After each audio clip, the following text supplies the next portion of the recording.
जय श्री कृष्ण दोस्तों, हर हर महादेव। आप सभी का आपके अपने चैनल शिव साधना स्पार्क में बहुत बहुत स्वागत है। दोस्तों, आज के इस वीडियो में हम नवरात्रि के 7वें दिन माँ कालरात्रि की पूजा विधि मंत्र भोग के बारे में जानेंगे। आइए हम वीडियो शुरू करते हैं।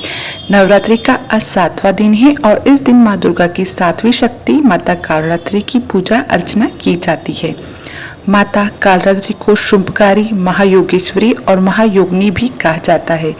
माता कालरात्रि की विधिवत रूप से पूजा अर्चना और उपवास करने से माँ अपने भक्तों को सभी बुरी शक्तियों और काल से बचाती है।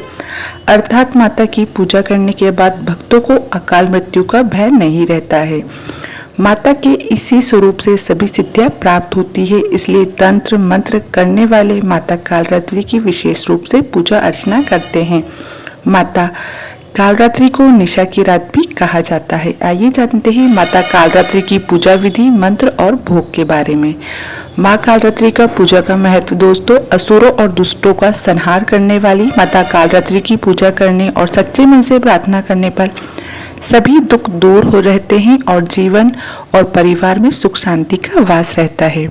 शास्त्रों और पुराणों में बताया गया है कि माँ कालरात्रि की पूजा व उपवास करने से सभी नकारात्मक शक्तियों का नाश होता है और आरोग्य की प्राप्ति होती है। माँ कालरात्रि अपने भक्तों को आशीष प्रदान करना और बल व आयु में वृद्धि कराती है। माता कालरात्रि की पूजा रात्रि के समय की जाती है। रात्रि को पूजा करते समय ओम ह्रीम क्लीम चामुंडाय विद्महे नमः मंत्र का 1.25 लाख बार जप करने से सभी मनोकामनाएं पूर्ण होती है। ऐसे हुआ था माँ कालरात्रि का प्रकट। अशुभ असुर शुंभ निशुंभ और रक्त बीज ने सभी लोगों में हाहाकार मचाकर रखा था। इससे परेशान होकर सभी देवता भोलेनाथ के पास पहुंचे और उनसे रक्षा की प्रार्थना करने लगे।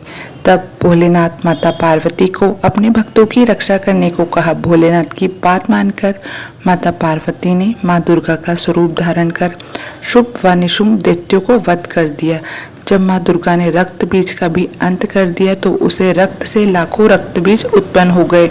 यह देखकर माँ दुर्गा का अत्यंत क्रोध आ गया। क्रोध की वजह से माँ का वर्ण श्यामल हो गया। इसी श्यामल रूप को माँ देवी कालरात्रि का प्रकट हुआ। इसके बाद माँ कालरात्रि ने रक्त बीज समेत सभी दैत्यों का वध कर दिया और उनके शरीर से निकले वाले रक्त को जमीन पर गिरने से पहले अपने मुख में भर लिया। इस तरह सभी असुरों का अंत हुआ। इस वजह से माता को शुभकारी भी कहा जाता है। महाविनाशक गुणों से दुष्टों और असुरों का संहार करने वाली दुर्गा की 7वीं शक्ति कालरात्रि है। माता का यह स्वरूप कालिका का अवतार यानी काले रंग का है और अपने विशाल केश चारों दिशाओं में फैलाती है। 4 भुजा वाली माँ जो वर्ण और वेश में अर्धनारीश्वर शिव की तांडव मुद्रा में नजर आती है। माता के 3 नेत्र है, उनकी आंखों पर अग्नि की वर्षा भी होती है। माँ का दाहिने ऊपर उठा हुआ वर मुद्रा में है और नीचे दाहिने वाला अभय मुद्रा में। बाएं वाले हाथ में लोहे का कांटा और नीचे वाले हाथ में खड़क तलवार सुशोभित है। इनकी सवारी गदर्भ यानी गधा है, जो समस्त जीव जंतुओं में सबसे ज्यादा मेहनती और निर्भय होकर अपनी अधिष्ठात्री देवी कालरात्रि को लेकर इस संसार में विचरण कर रहा है। माँ कालरात्रि का भोग। महासप्तमी के दिन माँ कालरात्रि को गुड़ और गुड़ से बनी चीजों जैसे मालपुआ का भोग लगाया जाता है। इन चीजों का भोग लगाने से माता प्रसन्न होती है और सभी मनोकामनाएं पूरी करती है। पूजा के समय माता को 108 गुलदाउदी फूलों से बनी माला अर्पित करने। माँ कालरात्रि की पूजा विधि। माँ कालरात्रि की पूजा अन्य दिनों की तरह की जाती है। महासप्तमी की पूजा सुबह और रात्रि दोनों समय की जाती है। माता की पूजा लाल कंबल के आसन पर बैठकर करें। स्थापित प्रतिमा या तस्वीर के आसपास गंगा जल छिड़के, इसके बाद घी का दीप जलाकर पूरे परिवार के साथ माता के जयकारे लगाएं। इसके बाद रौली, अक्षत, गुड़हल का फूल आदि चीजें अर्पित करें।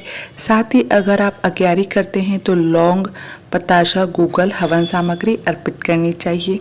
माँ कालरात्रि को गुड़हल के फूल चढ़ाए जाते हैं और गुड़ का भोग लगाया जाता है। इसके बाद कपूर या दीपक से माता की आरती उतारे और पूरे परिवार के साथ जयकारे लगाए।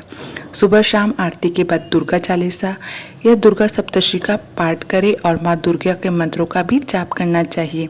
लाल चंदन की माला से मंत्रों का जाप करें। अगर लाल चंदन नहीं है तो रुद्राक्ष की माला से भी माँ के मंत्रों का जाप कर सकते हैं। माँ कालरात्रि का मंत्र ओम कालरात्रि नमः। दोस्तों, आपको यह वीडियो अच्छी लगी तो वीडियो को लाइक शेयर करें और सब्सक्राइब करना ना भूलें ताकि आपको आने वाले वीडियो के नोटिफिकेशन प्राप्त हो सके।